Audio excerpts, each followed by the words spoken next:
L'idée de curriculum vous intéresse. Vous voulez passer du point de vue du prof, qui est celle du programme, au point de vue de l'élève, qui est celle du curriculum, comme je l'ai parlé dans la vidéo dont vous avez la fiche au-dessus. Et bien dans cette vidéo, on va voir ensemble comment construire ce fameux curriculum en se basant sur les élèves. Donc, le programme, c'est ce dont le prof doit parler. Le curriculum, c'est ce que les élèves doivent apprendre. Un peu la même logique que le socle commun qu'on a au collège, mais plus précis. Le but n'est pas de choisir entre le programme et le curriculum, non, c'est de pouvoir harmoniser les deux. Il est important d'avoir ces deux choses-là. Le programme, c'est ce qui est prescrit, c'est ce dont l'institution nous demande de parler, donc c'est ce qui est prescrit. Ça a un rôle. En revanche, tout seul, c'est un peu bancal. Et c'est pour ça qu'il va falloir aller chercher le curriculum. Et c'est important d'avoir les deux. Le but, ce n'est pas l'un ou l'autre, c'est l'un et l'autre. Le programme, c'est facile, l'institution nous donne. Le curriculum, c'est à vous de l'écrire puisque ça va dépendre de vos élèves. Pour l'écrire, je vous propose une méthode en 4 étapes. Première étape, faites un brainstorming de toutes les choses que vous voulez que vos élèves maîtrisent à la fin de l'année. Faites ça avec le BO, le programme, les manuels, tout ça fermé. Le programme, vous le connaissez, vous avez l'habitude de le mettre en place dans les classes, donc vous le savez. Partez de ce que justement vous avez du mal à faire passer aux élèves, les problèmes qu'eux peuvent avoir ou les choses qui vous dites on peut être plus efficace. Le problème d'avoir le BO sous les yeux, c'est que on est beaucoup trop dans ce qui est prescrit alors que l'heure doit partir des élèves. Donc fermez les yeux et imaginez votre fin de classe et quelles sont ces choses que vous voulez absolument que la fin de classe maîtrise. Donc la première difficulté, c'est que si vous n'avez jamais fait un programme ou si vous avez peu d'expertise d'enseignement, c'est très difficile d'écrire un curriculum. Il faut d'abord se frotter aux élèves pour pouvoir l'écrire. Donc si vous êtes vraiment en début de carrière, il vaut mieux faire ça avec des collègues, voire prendre le curriculum des collègues et le faire évoluer au bout d'un an quand vous avez réussi à le faire vivre et que vous sentez quelles sont les difficultés. Donc à cette étape de brainstorming, mettez tout ce qui vous vient. Pour ne pas aller dans tous les sens, ce que je vous conseille, c'est 1 minute par heure hebdomadaire. Si vous avez vos élèves 2 heures par semaine, vous faites 2 minutes de brainstorming. Donc c'est rapide. Vous écrivez juste les choses que vous voulez que vos élèves maîtrisent à la fin de l'année. Les choses, vous n'embêtez pas avec savoir-faire, compétences, tout ça. Non. Qu'est-ce que vos élèves doivent maîtriser à la fin de l'année? L'étape de brainstorming est finie, rassurez-vous. Si vous avez d'autres idées qui vous viennent par la suite, vous pourrez les rajouter.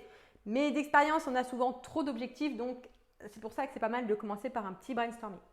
Surtout que la première année où vous mettez en place ce curriculum, il vaut mieux commencer par moins d'objectifs et aller d'année en année, en rajouter d'année en année. C'est beaucoup plus facile que dans l'autre sens, sinon on se retrouve avec ces fameuses usines à cases qui en fait sont très très peu opérationnelles.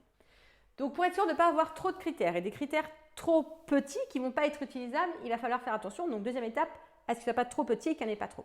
Donc le nombre, c'est facile, c'est 4 par heure hebdomadaire avec vos élèves. Donc si vous avez vos élèves 1 heure par semaine, vous pouvez leur faire passer 4 objectifs d'apprentissage par an. Alors ce chiffre, il sort un peu, pas de nulle part, mais c'est un chiffre pratique, c'est un chiffre empirique. Dans les faits, dans une classe, c'est vraiment le maximum qu'un enseignant et que les élèves puissent apprendre. Au-delà, on n'y arrive juste pas. Et déjà, c'est vraiment un maximum. Donc si vous en avez 2 ou 3 par heure, c'est parfait. Et donc si vous avez vos élèves 2 heures par semaine, vous pouvez aller jusqu'à 8 objectifs. Dans une première jet, vous pouvez en mettre 6. Attention, vous ne pouvez pas en avoir si vous avez vos élèves 10 heures ou 12 heures, ça va faire beaucoup, 40 objectifs. Pareil, empiriquement, on constate qu'au-dessus de 15, ça devient difficile. 15, 20. 20, c'est vraiment quand on est très rodé sur des profs très experts, des élèves qui travaillent beaucoup, etc. Donc, ça ne sert à rien de monter au-dessus de 15. Donc, quelque part entre 4 et 15 en fonction du temps que vous avez avec vos élèves. Pour être sûr qu'ils ne sont pas trop petits, ces objectifs, il va falloir avoir en tête, c'est que ces objectifs doivent être mobilisables, les compétences associées aux objectifs, doivent être mobilisables sur 40% des activités de l'année. Donc, si ça porte juste sur un chapitre, ça va être difficile. Pourquoi? Parce que si les élèves ratent le chapitre, il va falloir les réévaluer plus tard. Et si ce n'est pas le cas, vous allez galérer à faire des tonnes de sujets sur plein de chapitres. Ce n'est pas faisable, ça ne tient pas. La seule exception qu'on peut faire à cette règle des 40%, c'est si jamais vous avez une notion ou quelque partie du programme qui est vraiment très importante. Vous savez qu'elle est indispensable pour l'année d'après. Typiquement, moi, en seconde, je sais que les élèves doivent maîtriser les quantités de matière. Sauf que les quantités de matière, si je regarde le programme, c'est juste un chapitre. Mais qu'est-ce que je vais faire? Je vais essayer d'en mettre partout. Je vais le faire au début de l'année, puis après, je vais trouver plein d'excuses pour mettre des quantités de matière. Et là, le but, ça va être d'arriver au minimum à 25%. Donc, on en rajoute un peu partout pour qu'au moins dans 25% des activités, ce soit mobilisable. Troisième étape, on va vérifier qu'on n'ait pas des objectifs trop larges. Parce que ça, c'est un piège suffisamment très classique. Par exemple, ça fait des choses comme analyser un sujet, raisonner, communiquer. En fait, c'est trop large. Donc comme c'est trop large, ça ne sera pas opérationnel pour les élèves. Donc pour être sûr que ce n'est pas trop large, eh ben, vous allez faire des critères de validation. À quelles conditions je vais pouvoir dire si oui ou non cet objectif est validé sur une performance ou en observant un élève. Donc il faut que ce soit des critères binaires et observables. Si vous avez des critères du type l'élève a compris que, ça ne marche pas. On ne peut pas savoir si l'élève a compris. On peut dire l'élève a réussi un exercice de tel type, l'élève emploie les mots comme ça. Il faut que ce soit des choses observables qu'on peut voir sur ce que l'élève produit.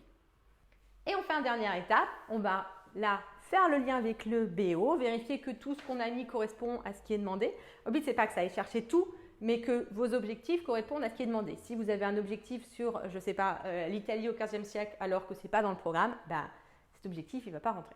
D'expérience, vous les connaissez, vos programmes, et vous allez être raccord avec le BO. Et donc, une fois que vous avez vérifié que vous êtes bien avec le BO, vous allez pouvoir organiser votre grille d'apprentissage en regroupant les objectifs d'apprentissage par thème. Moi, ce que j'aime bien faire, c'est un thème disciplinaire, tout ce qui concerne la physique, puisque je suis en physique. Un autre, tout ce qui va être transdisciplinaire, donc tout ce qui va être maths physique, SVT physique, tout ce qui va être sciences expérimentales. Et un autre transversal, on va trouver des objectifs qui touchent toutes les matières, toutes les disciplines. Donc, on va voir très vite les soft skills ou les compétences psychosociales du type être autonome, savoir s'organiser, coopérer, prendre des initiatives et ce genre de choses. J'espère qu'avec ça, vous allez avoir une grille qui, bien sûr, n'est pas définitive. Une grille, ça va vivre avec la classe, mais au moins que vous avez un outil pour pouvoir vous lancer dans cette expérience du curriculum. Si ça vous intéresse, que vous voulez qu'on en discute, n'hésitez pas à vous abonner à la Bulle Pédagogique, qui est un courrier que je vous envoie toutes les semaines pour lancer des discussions sur la pédagogie. Et comme c'est une discussion, je réponds à tous les mails. Et donc, ça se passe en description. Si vous aimez bien ce que je vous raconte et que vous voulez me soutenir, c'est toujours pareil. Il va falloir nourrir l'algorithme de YouTube. Donc, pouce vert, vous abonner et toutes ces choses que l'algorithme aime bien, voire pourquoi pas, parlez-en à vos collègues.